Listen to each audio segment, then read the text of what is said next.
So hello everyone, आज हम लेने वाले एफआई का जो हमारा बिजनेस कम्युनिकेशन का जो सेकेंड यूनिट है ग्रुप कम्युनिकेशन, उसका जो फर्स्ट चैप्टर है ग्रुप डिस्कशन एंड इंटरव्यू, उसका आज लेक्चर नंबर 8 लेने वाले, जिसका आज का जो हमारा टॉपिक है वो है steps involved in interviewing process. And हम लोग बिजनेस कम्युनिकेशन का सेमेस्टर 2 पढ़ रहे हैं। तो देखो बेसिकली ये जो टॉपिक हमारा steps involved in interviewing process, इसका मतलब क्या होता है। देखो इसका मतलब होता है कि देखो जब भी हम किसी भी प्रकार का इंटरव्यू करें, जैसे मान लो हम लोग जॉब इंटरव्यू करें, किसी को जॉब देने के लिए इंटरव्यू ले रहे, तो उस इंटरव्यू को लेने के लिए एक टाइप का देखो तो इंटरव्यू एक प्रोसेस होता है। जैसे अगर मान लो कोई कंपनी है जो कोई भी प्रोडक्ट बनाती है, तो प्रोडक्ट बनाने के लिए एक प्रोसेस होता है, ठीक है। तो उस प्रोसेस को कंप्लीट करने के लिए काफ़ी सारे स्टेप्स होते हैं कि पहले हम ये करेंगे, फिर ये करेंगे, फिर ये करेंगे, फिर ये होगा, तब जाकर प्रोडक्ट बन जाएगा, ठीक है। तो वैसे ही इंटरव्यू को करने के लिए भी ये जो इंटरव्यू जो एक प्रोसेस है, बेसिकली ये भी एक टाइप का प्रोसेस ही है। तो ये जो इंटरव्यू है, इसको करने के लिए भी कुछ स्टेप्स होते हैं, जिसको अगर हम अच्छी तरीके से फॉलो करते हैं तो एक अच्छा इंटरव्यू किया जा सकता है, ठीक है। तो बेसिकली वही बताया गया है कि आपको क्या क्या चीज़ें करनी रहेगी अगर आप चाहते हो एक अच्छा इंटरव्यू करने के लिए। तो देखो बताया गया है, सबसे पहले तो लिखा गया है स्टार्टिंग में कि conducting an interview is a serious business, it meticulous planning and following of specific steps, the key steps involve in conduct of an interview are. Basically देखो यहाँ पर बताया गया है कि कौन से स्टेप्स होते हैं जो कि एक इंटरव्यू में किए जाते हैं। बेसिकली स्टेप्स बताया गया है इंटरव्यू को करने के लिए, ठीक है। तो सबसे पहले जो स्टेप नंबर 1 होता है वो होता है decide on a suitable location. यानी क्या कि आपको लोकेशन फाइंड आउट करना है कि आप आखिर अपना जो है इंटरव्यू करने कहाँ वाले हो, मतलब बेसिकली प्लेस ढूंढना है आपको कि इंटरव्यू आखिर करना किधर है। अब वो इंटरव्यू देखो कई बार होता है कि इंटरव्यू जो है वो अलग अलग प्लेसेस पे लिया जा सकता है, हो सकता है ऑफिस रूम में लिया जाता है। कई बार होता है कि इंटरव्यू जो है, जो मतलब छोटी मोटी कंपनीज होती है वो अपने वर्किंग एरिया में ही ले लेती है, ठीक है। कोई मान लो छोटा सा कोई कंपनी है तो वो करते क्या, वो कोई अपने ऑफिस में जाकर इंटरव्यू नहीं लेते। उन लोग करते क्या है कि अगर मान लो कंपनी में काम ढूंढने गए तो उन लोग क्या बोलेंगे कि उन लोग पूछेंगे भैया कहाँ तक पढ़े हो, लोग आप बोलते 12वीं तक पढ़े हुए हैं। वो बोलेगा इंग्लिश आ जाता है, वो लोग हाँ आ जाता है। उसने बोला टाइपिंग आता है, कंप्यूटर चलाने, आपने बोला हाँ आ जाता है। उसने बोला ठीक है कल से काम आ जाओ, ठीक है, या फिर आज ही से आ जाओ। तो वहाँ पर देखोगे तो एक अलग प्लेस होता है। तो ऐसे ही देखोगे तो अलग अलग प्लेसेस आपको सुटेबल एक सिलेक्ट करने रहते हैं कि आप कहाँ पे अपना इंटरव्यू करने वाले हो, ओके। तो इसलिए आपको एक अच्छा प्लेस ढूंढ के रखना है। अब प्लेस कैसा होना चाहिए तो यहाँ पर बताया गया, जैसे कि the location should be comfortable and free from interruption. यानी क्या है कि आपका जो लोकेशन रहेगा वो कंफर्टेबल फील होना चाहिए और इंटरप्शन नहीं रहना चाहिए। मतलब रहता है ना कि मान लो आपने मान लो जैसे कि आप अपना इंटरव्यू जो है वो अपने ऑफिस के अंदर रखने वाले हो, ठीक है। हो सकता है मान लो आपका कैबिन है तो वहाँ पर इंटरव्यू लेने वाले हो। तो हो सकता है बेसिकली आपको करना क्या है कि आपका जो कैबिन रहेगा उसको एकदम कंफर्टेबल रखने के लिए साफ सुथरा रखना है आपको। आवाज़ बाहर की ना है, मतलब रहता है ना एक सीटी वीटी बाहर ट्रैफिक का आवाज़ आ रहा है, भीड़ भड़का भोपू का आवाज़ आ रहा है, तो वो सब ना आए। वो एक टाइप का इंटरप्शन, मतलब बीच बीच में आवाज़ आएगी तो थोड़ा बातचीत में थोड़ा रुकावटें आएगी, ठीक है। तो इसलिए ऐसे इंटरप्शन को आपको अवॉइड करने के लिए आपको ऐसा एक कंफर्टेबल प्लेस ढूंढना है, पहली बात। तो उसके बाद the room should be well ventilated and with proper positioning of furniture. यानी आपको अच्छी तरीके से वेंटिलेटर और फर्नीचर अच्छी तरीके से सजा देना है। कि ऐसा नहीं कि पूरा फर्नीचर ही भर दिया है पूरा रूम। कई बार जैसे आप देखे होंगे कि जो इंटरव्यू वाले रूम होते हैं वहाँ पर फर्नीचर कुछ खास नहीं होते, खाली एक टेबल होता है, सामने अपना मैनेजर बैठा रहता है, जो भी है सामने बैठा रहता है ऑफिसर, और उसके आगे आप बैठे हुए रहते हैं जो कि इंटरव्यू दे रहे रहते हैं, ठीक है। तो आपको इस तरह से अच्छी तरीके से फर्नीचर ओरिजिनल सेट कर देना है।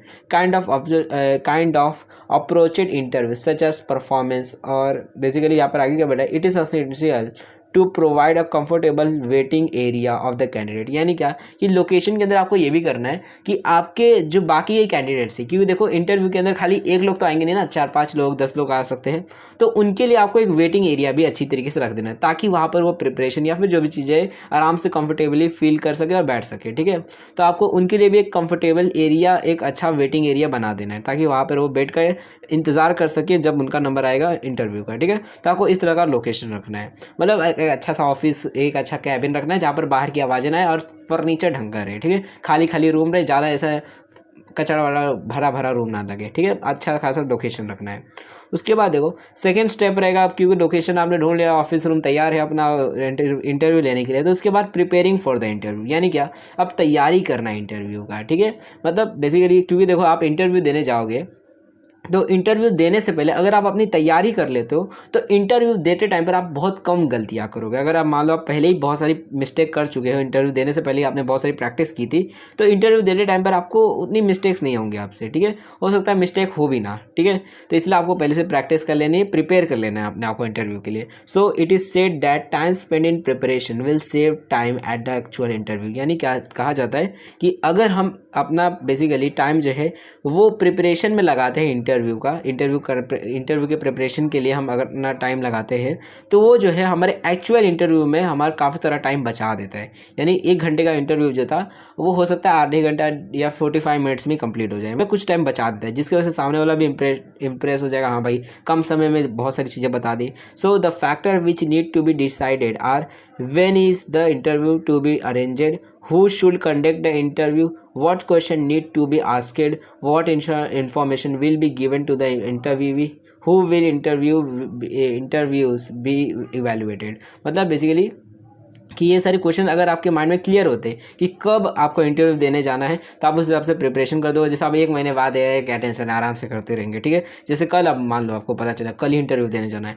तो आप आज से ही प्रैक्टिस करने लग जाओगे। आपको ये पता चल गया कि इंटरव्यू जो है वो कौन लेने वाला है, बहुत बड़ा IAS ऑफिसर है वो इंटरव्यू लेने वाला है, तो आप उस हिसाब से प्रैक्टिस करोगे, भाई बहुत भारी भारी क्वेश्चन पूछेगा। उसके बाद आपको लग रहा है कि हाँ ये क्वेश्चन पूछे जाते हैं नॉर्मली, तो ये जैसे आपने प्रैक्टिस कर ली कि what question need to be asked, कौन से क्वेश्चन पूछे जाते हैं, ठीक है। उसके बाद आप ये देखोगे कि इंटरव्यू को क्या क्या इन्फॉर्मेशन मिलने वाली है, मतलब आपको क्या क्या इन्फॉर्मेशन देगी, किस टॉपिक पे बात होगी, वो सारी चीज़ों के बारे में अगर आपको पता रहेगा तो उस हिसाब से आप आराम से अपनी प्रिपरेशन कर पाओगे, ठीक है।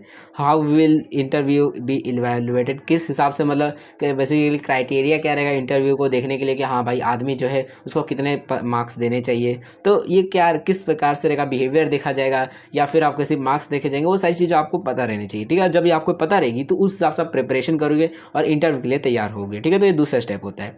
उसके बाद स्टेप नंबर 3 होता है कंडक्टिंग द इंटरव्यू, यानी कि आप प्रिपेयर भी हो चुके हैं, सारी तैयार भी हो चुकी है, आपका रूम भी तैयार है, आप इंटरव्यू के लिए तैयार भी हो चुके हैं, तो अब आपको एक्चुअल इंटरव्यू करने जाना है। So conducting an successful interview requires 3 important skills, questioning, listening and summarising. यानी क्या कि अब क्योंकि आप चाहते हो भैया कि चलो अब मैं सच में जाऊँ अब इंटरव्यू देने, तो उसके लिए बेसिकली कुछ 3 बेसिकली कह सकते हो यहाँ पर स्किल्स होते हैं जो कि रिक्वायरमेंट होती है, मतलब 3 चीज़ें रहती है जिनकी रिक्वायरमेंट रहती है अगर आप चाहते हो कि एक अच्छा इंटरव्यू जो है वो बन जाए, ठीक है, एक सक्सेसफुल इंटरव्यू हो। तो देखो उसके अंदर होता क्या है, तो सबसे पहला होता है क्वेश्चनिंग, कि आप क्वेश्चन ढंग के पूछो, अच्छे क्वेश्चन पूछो ताकि सामने वाला वो ऐसे जवाब दे, ठीक है। आप क्वेश्चन फालतू के नहीं होने चाहिए, काफ़ी अच्छे क्वेश्चन होने चाहिए जिससे आप ये भी जान सको सामने वाले की मेंटल एबिलिटी, सामने वाले का बिहेवियर, इसकी मतलब पर्सनैलिटी, ये सारी चीज़ें आप जान सको, तो ऐसे क्वेश्चन आपको पूछने हैं, ठीक है। उसके बाद लिसनिंग, कि आप बेसिकली उसकी बातों को सुनो ढंग से, क्या क्या बोल रहा है वो। उसके बाद समराइजिंग, ठीक है, बेसिकली क्या क्या बातचीत हुई है, जैसे कि यहाँ पर लिखा गया है देखो कि इंटरव्यू, जैसे यहाँ पर क्वेश्चनिंग के बारे में बताया गया है कि interviewer should use the right question to obtain necessary information to achieve one's objective. The question fall into 5 general categories, ठीक है। बेसिकली जो इंटरव्यूअर रहता है वो एक ऐसे क्वेश्चन पूछने चाहिए जो कि इसके ऑब्जेक्टिव है कि भैया हमको ये आदमी को ये वाला जॉब देना है, तो उस हिसाब से आप इंटरव्यू के क्वेश्चन पूछो। अच्छा बताओ कल को ये हो गया तब क्या करोगे तुम लोग, ठीक है, ये हो गया वो हो गया, जो भी क्वेश्चन रहेगा आप पूछोगे, ठीक है। तो बेसिकली जनरली 5 कैटेगरीज होती है क्वेश्चंस के जो कि पूछे जाते हैं, ठीक है। बेसिकली कैटेगरी यहाँ पर बताइए, ये नहीं बता रहे कि 5 क्वेश्चन पूछे जाते हैं, यहाँ पर कैटेगरीज बताई जा रही है क्वेश्चंस के। जैसे एक टाइप का क्वेश्चन होता है क्लोज क्वेश्चन, ठीक है। क्लोज क्वेश्चन में क्या होता है, जिसके अंदर जिसका जो जवाब होता है वो सिर्फ यस और नो में होता है। जैसे अगर मान लो मैं आपको पूछूं आपने खाना खा लिया, तो आप क्या बोलोगे, हाँ या फिर ना, ठीक है। जो भी आपका जवाब होगा हाँ बोलोगे या फिर ना बोलोगे, ठीक है। तो ऐसे जो क्वेश्चन होते हैं जो शुरू होते ही खत्म हो जाते हैं, ठीक है। मैंने आपको पूछा आपने हाँ बोल दिया, खत्म कहानी, बात खत्म, अब आगे क्या बोलोगे। जैसे आप लोग व्हाट्सएप में किसी से चैट करते होंगे तो नहीं आप पूछते होंगे भाई खाना खा लिया, तो बोलते हो यस हाँ खा लिया मैंने, ठीक है, उसने हाँ बोल दिया। अब आप सोचते हो अब आगे क्या बोलो, आगे क्या बात करूँ, बात आगे बढ़ानी है, ठीक है। तो इसको हम क्लोज क्वेश्चन बोलते हैं। तो ये कोई टाइप हो जाता है क्वेश्चन का जो कि नॉर्मली बहुत कम पूछा जाता है, ठीक है, इंटरव्यू के अंदर। ओके, उसके बाद देखो सेकंड जो होता है वो होता है ओपन क्वेश्चन, ठीक है। ओपन क्वेश्चन क्या होता है, ये अगर मान लो आप अपनी कम्युनिकेशन या फिर सामने वाले से बात बहुत ज़्यादा देर तक करना चाहते हो या फिर उससे डीप में इन्फॉर्मेशन लेना चाहते हो, तो उसके लिए ओपन क्वेश्चन पूछे जाते हैं। जैसे अगर नहीं रहता हम लोग पूछते हैं, जैसे मान लो सामने वाला बोल रहा है भाई कल मेरे को पता है घूमने गया था, ठीक है। तो अगर आप ये बोलते अच्छा ठीक है, तब तो यहाँ पर मान लो क्वेश्चन खत्म ही हो जाता है, बातचीत खत्म। लेकिन अगर आप ये बोल दो कि अच्छा घूमने गया था, कहाँ पे गया था घूमने के लिए, अब वो बताओ, देखो पूरी राम कहानी बताएगा कि मैं यहाँ पे घूमने गया था, यहाँ पर वो शाहरुख खान है ना वो भी नाच रहा था वहाँ पर दारू पीकर। तो आपको मतलब देखोगे छोटी सी आपने बात बोली कि कहाँ पे गया था, तो देखोगे उसका जो आंसर है वो बहुत सारे डिटेल एक्सप्लेनेशन के साथ देगा वो, ठीक है। तो ओपन क्वेश्चन कुछ इस प्रकार को होते हैं, which enable a candidate to provide fuller answer by which one get an opportunity to present oneself and provide in depth information, ठीक है। तो यहाँ पर हमको डीप एकदम डिटेल में इंफॉर्मेशन मिल जाती है बेसिकली हमारे जो ओपन क्वेश्चन होते हैं उसके अंदर, ठीक है। उसके बाद तीसरा टाइप का जो कैटेगरी होता है क्वेश्चन का वो होता है, उसके बाद देखो तीसरा जो टाइप होता है बेसिकली क्वेश्चंस का वो होता है प्रोबिंग क्वेश्चन, ठीक है। अब बेसिकली ये जो क्वेश्चंस होते हैं इसके अंदर कह सकते हो ये ओपन क्वेश्चन से और ज़्यादा एक लेवल आगे होते हैं, इसके अंदर आपको और ज़्यादा डिप में घुसने को बोला जाता है। यहाँ पर आपकी नॉलेज को देखा जाता है कितना ज़्यादा, एक कहते हैं ना एक दिमाग आपका कितना ज़्यादा तेज है, आप कितने ज़्यादा जीनियस हो, ये देखने के लिए बेसिकली ऐसे क्वेश्चन पूछे जाते हैं। इसके अंदर होता है क्या है, आपसे इस तरह से क्वेश्चन पूछे जाते हैं कि जैसे आपसे पूछ लिया जाएगा, अच्छा बताओ कि हमारे देश के पहले प्रधानमंत्री कौन थे, आप बोलेगा भैया हमारे देश के पहले प्रधानमंत्री जो थे वो थे जवाहरलाल नेहरू, ठीक है, आपने बोल दिया। अब बेसिकली होगा क्या कि यहाँ पे प्रोबिंग क्वेश्चन क्या है, ये तो नॉर्मल क्वेश्चन हो गया भैया देश के पहले प्रधानमंत्री कौन थे।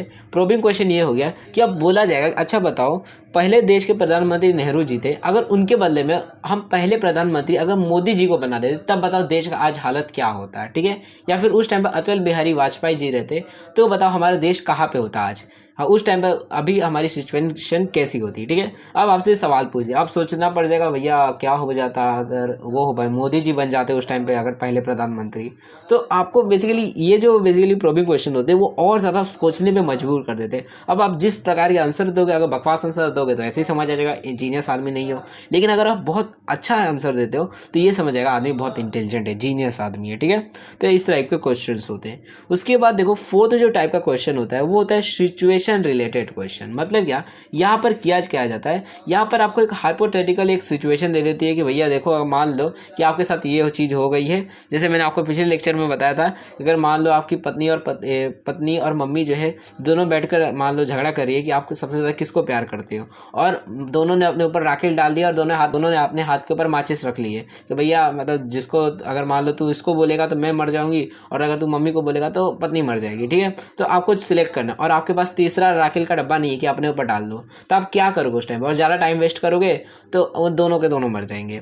तो ऐसे जो हाइपोथेटिकल मतलब सिर्फ मतलब सोचने के लिए कि मान लो, तो बेसिकली ऐसे जो क्वेश्चन होते हैं उसे हम सिचुएशन रिलेटेड क्वेश्चन बोलते हैं। So which provide an opportunity to illustrate one skill basically in dealing with a particular situation, कि आप उस सिचुएशन को डील कर पाते हो कि नहीं कर पाते हो, and enables the interviewee to show how experienced he is in dealing with such problem, ठीक है। एंड साथ में जो हमारा इंटरव्यूवी रहेगा जो इंटरव्यू दे रहा है वो भी ये दिखा पाएगा कि भैया मेरे को ऐसे प्रॉब्लम्स को आराम से सॉल्व कर दूंगा अगर ऐसे कुछ प्रॉब्लम्स आते हैं तो, ठीक है। उसके बाद एक लास्ट टाइप का क्वेश्चन होता है जो होता है लिंक क्वेश्चन, ठीक है। अब ये क्या होता है, तो which create a smooth logical flow in the interview. मतलब क्या कि देखो बेसिकली ये जो इंटरव्यू होता है ये मतलब बेसिकली ये इंटरव्यू नहीं, ये जो क्वेश्चन होते हैं लिंक क्वेश्चन, ये वो क्वेश्चन होते हैं, मान लो मैंने अभी आपसे क्वेश्चन पूछा फिर आपने इसका जवाब दिया, फिर मैंने दूसरा क्वेश्चन पूछा और ये जो क्वेश्चन था वो पहले वाले क्वेश्चन से ही रिलेटेड क्वेश्चन था, ठीक है, और आपको उस दोनों क्वेश्चन को मिलाकर आपको एक जवाब देना था। बेसिकली ये लिंक क्वेश्चन होते हैं, मतलब एक क्वेश्चन दूसरे क्वेश्चन से जुड़ा हुआ था। तो ये इस टाइप के क्वेश्चंस होते हैं, ओके। तो ये टोटल हमारे 5 कैटेगरीज होते हैं क्वेश्चंस के जो कि इंटरव्यू के अंदर पूछे जाते हैं। तो ये आपको इस तरह को आपको तैयार करने की आपको किस तरह के क्वेश्चन पूछने हैं ताकि आपके जो भी ऑब्जेक्टिव है कि आपको एक अच्छा कैंडिडेट चाहिए वो आप पा सको, ओके। उसके बाद देखो अब जो सेकंड स्किल जो है एक इंटरव्यू को कंडक्ट करने के लिए चाहिए रहती है वो होता है लिसनिंग, ठीक है। यहाँ पर हम स्किल्स की बात करें किस तरह से एक्चुअली में कंडक्ट किया जाता है तो अभी मैं अभी आपको आगे बताऊंगा, बट यहाँ पर स्किल्स की बात करें कि क्या क्या स्किल्स की रिक्वायरमेंट रहती है अगर आप एक अच्छा इंटरव्यू को कंडक्ट करना चाहते हो तो, ठीक है। तो सेकंड स्किल्स की रिक्वायरमेंट रहती है जो होती है लिसनिंग, यानी आपके पास लिसनिंग स्किल होनी चाहिए, आपको सुनने आना चाहिए। मतलब क्या, ये ऐसा नहीं कि आपको कान बहरा है इसके वजह से आप सुन नहीं पा रहे हो। यहाँ पर लिसनिंग का मतलब है कि सामने वाला कुछ बोल रहा है तो आप ध्यान के उसकी बातों को समझो कि वो बोलना क्या चाहता है, ठीक है, ताकि आप अच्छी तरीके से इंटर रिलेट कर पाओ जो भी वो जवाबें दे रहा है और जो भी वो कहता है। It is said that a good interviewer will not spend more than 1/3 of the interview time in talking. It's mean that for about 2/3 of the interview, the interviewer will be actively listening. मतलब क्या, ये देखो कि जो interviewer होता है, एक अच्छा इंटरव्यूअर उसी को बोला जाएगा जो कि पूरे इंटरव्यू का जो टाइम हो उसमें सिर्फ 1/3 टाइम तक ही बोले। मतलब क्या है, अगर मान लो आधे घंटे का बेसिकली इंटरव्यू है तो उसमें से ज़्यादा वो बोलना भी चाहता है, क्वेश्चन पूछेगा, कुछ बोलेगा, तो उसमें से सिर्फ 10 मिनट तक का ही वो टाइम बोल सकता है। बाकी टाइम जो रहेगा यानी 2/3 जो हिस्सा रहेगा पूरे इंटरव्यू का, उसे वो सुनना रहेगा। ठीक है, जो भी सामने हमारा इंटरव्यूवी जो है, जो भी वो बोल रहा है, अपने जो भी अपने आंसर दे रहा है, जो भी अपना बातें बता रहा है, वो उसे सुनने का काम करेगा। ठीक है, तो इसलिए बहुत ज़्यादा ज़रूरी है कि इंटरव्यूअर, क्योंकि उसको ज़्यादातर टाइम अपना इस लिसनिंग में ही ध्यान देना है, सुनना ही है, तो इसलिए उसे एक अच्छा लिसनर होना चाहिए। तो जो इंटरव्यूअर है उसे एक्टिवली लिसनिंग करना है जो भी सामने वाला बोल रहा है, जो इंटरव्यूवी है हमारा, उसका बातें सुनना है। ठीक है, तो ये सेकंड स्किल होता है कि आपके पास लिसनिंग स्किल होनी चाहिए। अगर आप एक अच्छा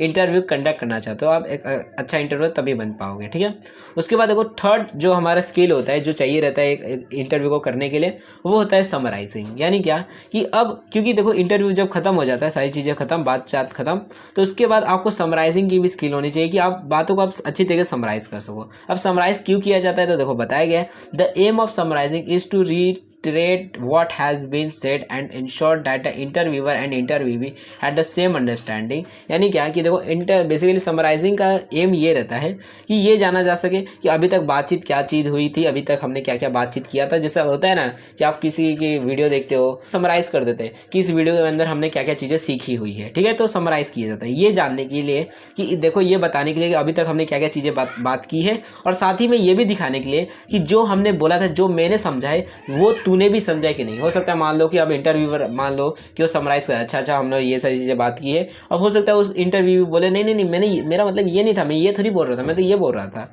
तो इसलिए उसको कंफर्म करने के लिए भी कि सामने वाले की अंडरस्टैंडिंग भी वही सेम थी जो मैं समझ रहा था, उसको कंफर्म करने के लिए भी समराइजिंग इंपॉर्टेंट है। साथ ही में the technique is advantages as it provide a break during which one can confirm what has already been said and retarget the interview with a new topic. ठीक है, तो बेसिकली ये काफ़ी ज़्यादा इंपॉर्टेंट है समराइजिंग। तो ये 3 स्किल्स होती है जिसकी रिक्वायरमेंट होती है अगर आप चाहते हो एक अच्छा इंटरव्यू को कंडक्ट करने के लिए। ठीक है, यहाँ पर बेसिकली है। ठीक है, अब देखो यहाँ पर हमने बेसिकली ये समझ लिया कि कौन से स्किल्स रिक्वायरमेंट होती है अगर आप एक अच्छा इंटरव्यू करना चाहते हो। लेकिन अब एक्चुअल इंटरव्यू सच में करना है, ठीक है, तो कंडक्ट करने के लिए आप कौन से स्टेप्स होते हैं। तो देखो स्टेप्स जो बेसिकली कंडक्ट करने के लिए, यहाँ पर स्किल्स की हमने बात की और बेसिकली हमारा जो टॉपिक है यहाँ पर तीसरा जो स्टेप है वह है कंडक्ट इंटरव्यू। ठीक है, तो अब कंडक्ट करेंगे, असली में अब इंटरव्यू को कंडक्ट करने वाले। So the entire procedure of conducting of the interview may be condensed into single word वास्प। ठीक है, बेसिकली ये जो वर्ड है इसकी मदद से हम सिंगली बेसिकली आराम से अपना जो इंटरव्यू का जो स्टेप्स है, प्रोसीजर है, उसको बता सकते हैं। ठीक है, डब्ल्यू का बेसिकली मतलब है वेलकमिंग द कैंडिडेट, यानी आप वेलकम करो कैंडिडेट को। और ए का मतलब होता है acquiring information of the candidate, यानी इन्फॉर्मेशन उससे ले लो कि भैया क्या क्या है, अपना बता ग्रेजुएशन में कितना मार्क्स आया था, नाम क्या है, ये सारी चीज़ें पूछ लो। ठीक है, जो भी इन्फॉर्मेशन आनी है उससे, सवाल जवाब जो भी उसका आंसर चाहिए आपको। ठीक है, तो ए हो गया। उसके बाद एस होता है supplying information to the candidate, उसको जो भी आपको इन्फॉर्मेशन सप्लाई करनी है, बतानी है कि भैया जॉब में आपको ये पैकेज मिलेगा। ठीक है, उसके बाद पी होता है कॉर्डियल पार्टिंग। ठीक है, अब बेसिकली देखो इसका मतलब होता है पार्टिंग का मतलब होता है बाय कर देना कि ठीक है अब भैया बात खत्म, मतलब हो गया हमारा पूरा ये इंटरव्यू, कल मिलेंगे। ठीक है, तो वही पार्टिंग मतलब बाय बाय कर देना। ओके, तो ये बेसिकली स्टेप्स होते हैं इंटरव्यू को कंडक्ट करने के लिए। तो देखो बताया गया है सबसे पहला welcome the interview basically candidate. ठीक है, तो लिखा गया है welcome the candidates as if you are welcoming your friend in your office और एट होम। मतलब बिल्कुल जैसे कि आप अपने दोस्तों को अपने घर में बुलाते हो, वैसे ही अपने कैंडिडेट्स को भी अपने ऑफिस के अंदर बुला लो। ठीक है, welcome with a warm smile, एक अच्छे से स्माइल के साथ आपको वेलकम करो। And talk to the candidate in a friendly tone of voice because very few candidates are free from nervousness before and when they enter in the interview room you can't expect them to reveal their best unless they have overcome their nervousness। ठीक है, मतलब क्या है कि देखो काफ़ी कम ही ऐसे employees या फिर कैंडिडेट्स होते हैं जिनके अंदर बहुत ज़्यादा मतलब बेसिकली कह सकते हो अपने कॉन्फिडेंस बहुत ज़्यादा रहता है, नहीं तो काफ़ी कम ही मतलब रहते हैं ऐसे एम्प्लॉयज़। ठीक है, ज़्यादातर जो एम्प्लॉयज़ रहते हैं वो नर्वस रहते हैं ऐसे इंटरव्यू के टाइम पे। तो ऐसे टाइम पर आपको फ्रेंडली थोड़ा हो जाना है ताकि वो जो है वो उनके अंदर थोड़ा कॉन्फिडेंस आ जाए और वो अच्छी तरीके से आपसे बातचीत कर सके और अपना बेस्ट दिखा सके। ठीक है, जो भी उनके अंदर स्किल्स है वो दिखा सके, वरना वो दिखा नहीं पाएंगे। तो इसलिए बेसिकली जो भी आप चाहते हो कि भैया मेरे को सामने वाले के बेस्ट समझ आ जाए कि हाँ वो किस प्रकार का आदमी है।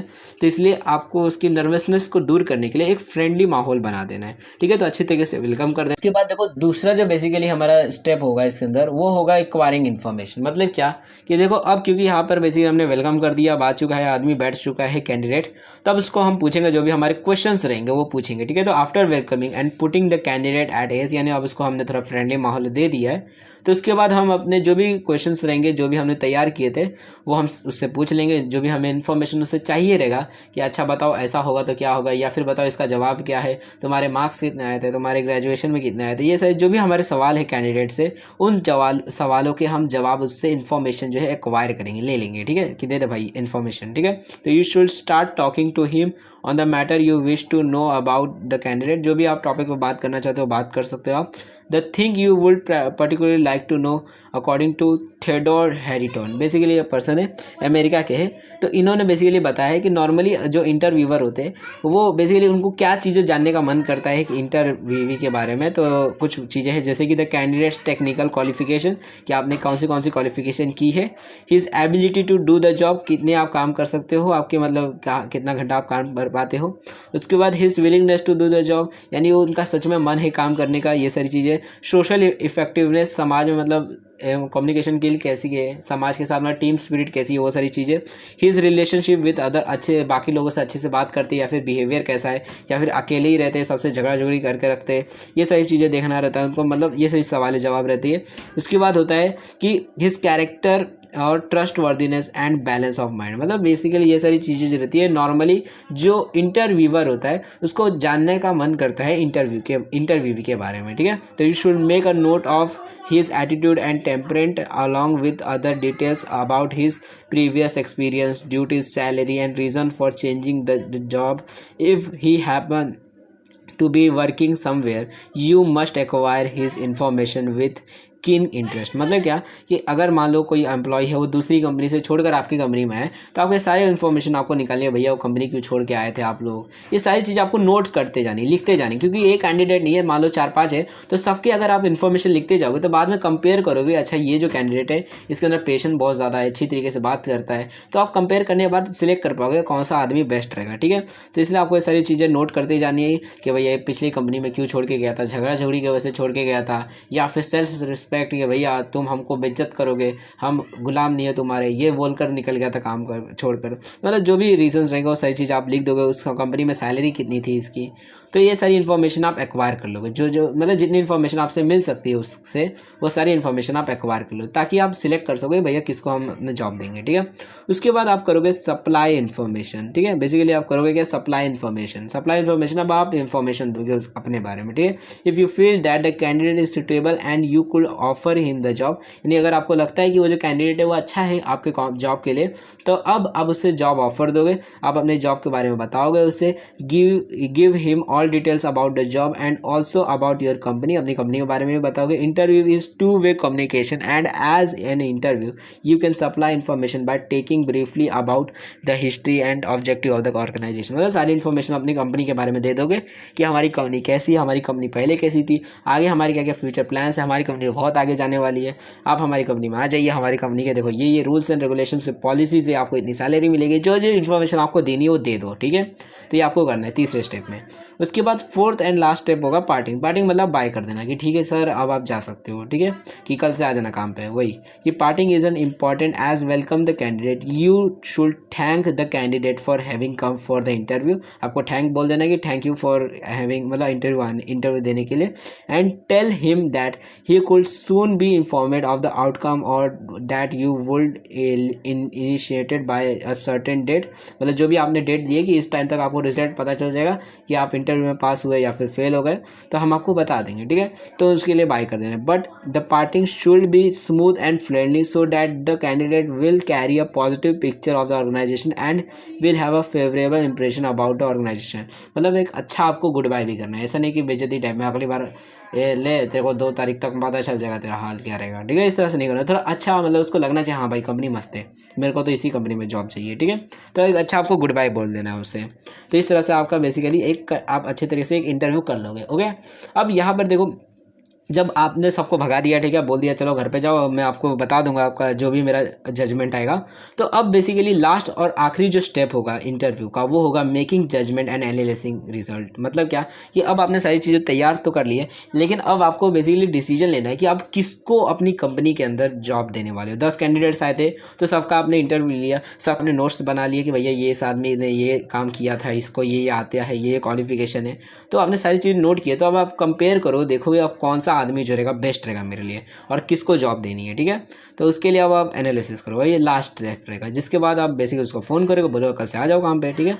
तो making decision sometimes become the most difficult task of the interview. कभी कभार होता है कि डिसीजन लेना बहुत ज़्यादा इंपॉर्टेंट टास्क या फिर कह सकते हो बहुत ज़्यादा डिफिकल्ट टास्क हो जाता है, क्योंकि अगर मान लो 2-3 लोग हैं जो कि बहुत ज़्यादा क्लोज है एक दूसरे से, ठीक है, हर एक आदमी लग रहा है अरे ये वाला बेस्ट आदमी है, लेकिन ये भी बेस्ट लग रहा है, ये भी बेस्ट लग रहा है, इस आदमी का 98 आया था, इस आदमी के 98.1 आया था, इस आदमी का मतलब लगेगा कि हाँ भाई किसको रख लूँ, सब तो एक ही जैसे, इस आदमी के अंदर ये खूबी है, इस आदमी के अंदर ये खूबी है, तो ऐसे टाइम पर काफ़ी सारा डिफिकल्ट हो जाता है। But if criteria procedure is followed for conducting the interview it will be an easier task to जज एंड डिसाइड, ठीक है। अगर हम ये प्रोसीजर को फॉलो करते हैं तो आप आराम से किसी भी आदमी को सिलेक्ट कर पाओगे और चुन पाओगे कि कौन सा आदमी बेस्ट रहेगा आपके लिए। So the following stages are to be followed, यानी यहाँ पर बताया गया है कि आप अगर इन स्टेजेस को फॉलो करते हो तो आप एक अच्छी तरीके से जजमेंट दे पाओगे और समझ पाओगे कि मुझे किसे जॉब देनी चाहिए, ठीक है। तो यहाँ पर बताया गया है कि देखो सबसे पहले डिसाइडिंग योर ऑब्जेक्टिव, आप क्यों इंटरव्यू ले रहे थे आपको पता होना चाहिए, आपको एक मैनेजर की पोस्ट देनी है इसलिए, तो आपका ऑब्जेक्टिव क्लियर होना चाहिए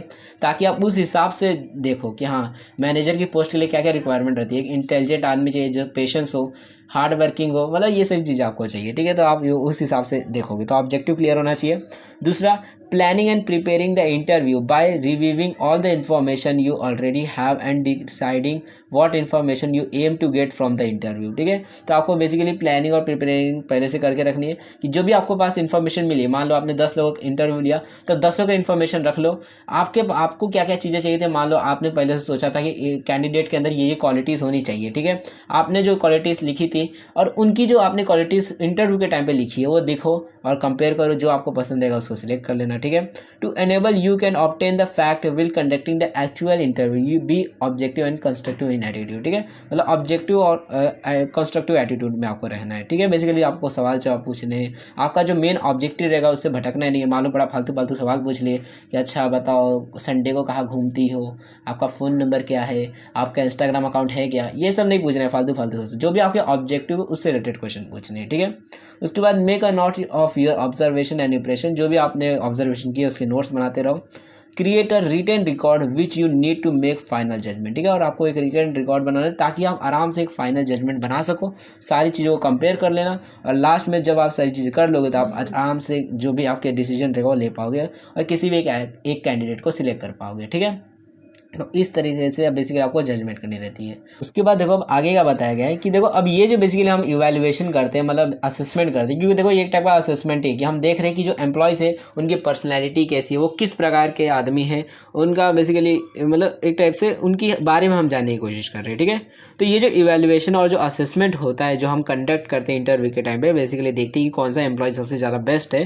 तो अगर देखोगे तो यहाँ पर कुछ चीज़ें बताई गई कि इवैल्यूएशन और assessment is a continuous process during the conduct of an interview.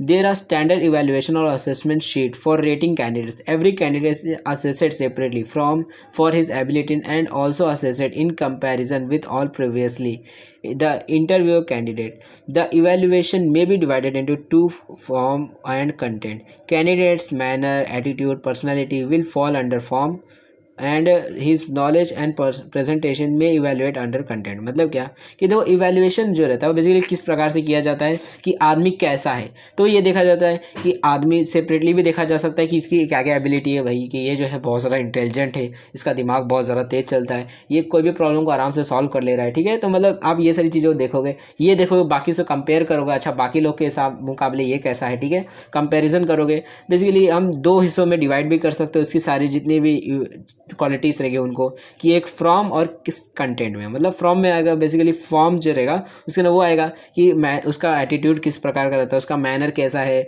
Personality किस प्रकार की, कैसा आदमी है, बिहेवियर कैसा रहता है उसका, मतलब रहता है ना गुस्सेल आदमी, कैसा काम आदमी है, वो देखने का, ठीक है। और कंटेंट में आता है बेसिकली वो कि उसके पास क्या क्या नॉलेज है, उसके पास क्या क्या प्रेजेंटेशन स्किल है, वो किस तरह से प्रेजेंट करता है सिचुएशन को, प्रॉब्लम को किस तरह से सॉल्व कर रहा है, वो सारी चीज़ों को देखना, ठीक है। तो इस तरह से बेसिकली हम इवेल्युएट कर सकते हैं आदमी जो है वो किस प्रकार का है, ठीक है। अब देखो city goodwill list 5 error which interview must guard against against. Basically यहाँ पर बताया गया है क्या कि देखो बेसिकली 5 टाइप्स के एरर्स होते हैं जो कि इंटरव्यूअर को बेसिकली गार्ड करने चाहिए, मतलब बेसिकली ये जो मिस्टेक्स है वो एरर्स है वो नहीं करने चाहिए, ठीक है।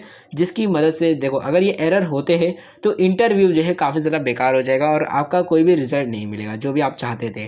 तो इसलिए ये 5 एरर नहीं होने चाहिए। सबसे पहला होता है the first is halo error, ठीक है। होलो एरर को हम बायस एरर भी बोलते हैं। इसके अंदर होता क्या है कि जैसे मान लो कोई लड़की है, ठीक है, मान लो 10 कैंडिडेट्स थे जिसमें से एक लड़की थी और बाकी 9 लड़के थे, ठीक है। अब लड़की थी, आपको लड़की पसंद आई, अरे क्या लड़की है, मस्त है, ठीक है। तो आपने क्या किया कि आपने ये नहीं देखा कि उस लड़की के अंदर क्या क्या क्वालिटी हो सकता है। बाकी के लड़के बहुत सारे इंटेलिजेंट हो, उसमें से कोई मान लो बहुत सारा तेज है, बहुत ज़्यादा ही इंटेलिजेंट आदमी है, जीनियस आदमी है, लेकिन आपने उसको काम नहीं दिया, आपने दिया इस लड़की को, क्योंकि आप इस लड़की को पसंद कर रहे हो, ये लड़की बहुत मस्त है, ठीक है। तो इसको हम होलो इफेक्ट बोलते हैं। होलो इफेक्ट बोलते हैं कि जब आप किसी को पसंद करते हो या फिर किसी को बहुत ज़्यादा नफरत करते हो तो उस हिसाब से जब आप डिसीजन लेते हो तो एक टाइप से गलत ही डिसीजन होता है, ठीक है। तो इस होलो एरर की वजह से भी हो सकता है, मान लो सामने लड़की आपको पसंद आ गई तो आपने उसी को जॉब दे दी, ठीक है, कल से आ जाना काम पे, ठीक है। तो ये एक हो सकता है कि आप किसी के साथ बायस हो सकते हो, कोई भी डिसीजन हो सकता है। मान लो आपका कोई दोस्त आ गया तो आपने उसको काम पे रख लिया, और आपका कोई मान लो दुश्मन आ गया तो उसको भगा दिया काम से, चाहे वो कितना भी ज़्यादा इंटेलिजेंट क्यों ना हो, ठीक है। तो इसको हम होलो एरर होते हैं। तो ये पहला होता है जो कि इंटरव्यूअर को नहीं करना चाहिए, ओके। उसके बाद देखो दूसरा जो एरर होता है वो होता है लॉजिकल एरर। मतलब क्या कि देखो हमारे लॉजिक में ही एरर होता है, मतलब हम डायरेक्टली कंक्लूजन में पहुंच जाते हैं सामने वाला कैसा है। जैसा अगर मान लो कोई सामने मोटा आदमी है, ठीक है, तो हमने पहले ही देख के सोच लिया अच्छा ये सामने मोटा आदमी है तो ये कुछ ऐसा ही आदमी होगा, मतलब रहता है ना हमारे दिमाग में पहले ही दिमाग में आ जाता है, ठीक है, कि मतलब कोई मोटा आदमी रहेगा तो किसी काम का नहीं है, ऐसे एक काम नहीं होगा, खाली सोते रहेगा। तो बेसिकली ये लॉजिकल एरर कि हम पहले ही लॉजिक लगा देते हैं, कंक्लूजन पे आ जाते हैं, तो ये भी हो सकता है, तो ये भी गलत है, ठीक है। उसके बाद एरर ऑफ फ्लुएंसीज, ठीक है। अब बेसिकली ये क्या होता है, तो ये होता है कई बार कि हम किसी भी एक कैंडिडेट के ऊपर थोड़ा सिंपैथी दिखाने लगते हैं उसकी एबिलिटी के ऊपर कि भाई देख बहुत सारा इंटेलिजेंट है, या फिर रहता है ना कि बहुत ज़्यादा गरीब लड़का है, नहीं एक सिंपैथी दिखाने लग जाते हैं हम लोग, उसकी एबिलिटी है, इसको थोड़ा अच्छे तरीके से मैथ वैथ आता है तो इसी को काम पे रख लेते हैं, बेचारा गरीब है, ये रहता है ना। तो इसकी वजह से भी ये भी एक एरर ही, ये भी गलत है, ठीक है, क्योंकि आप सही मतलब एक कैंडिडेट को नहीं ढूंढ रहे हो, आप किसी को भी जो आपको सिंपैथी जिसके ऊपर आ रही है आप उसी कैंडिडेट को रख ले रहे हो, ठीक है। तो ये भी आपको नहीं करना है, सिंपैथी नहीं दिखानी है, ज़्यादा मतलब माया नहीं दिखानी है आपको।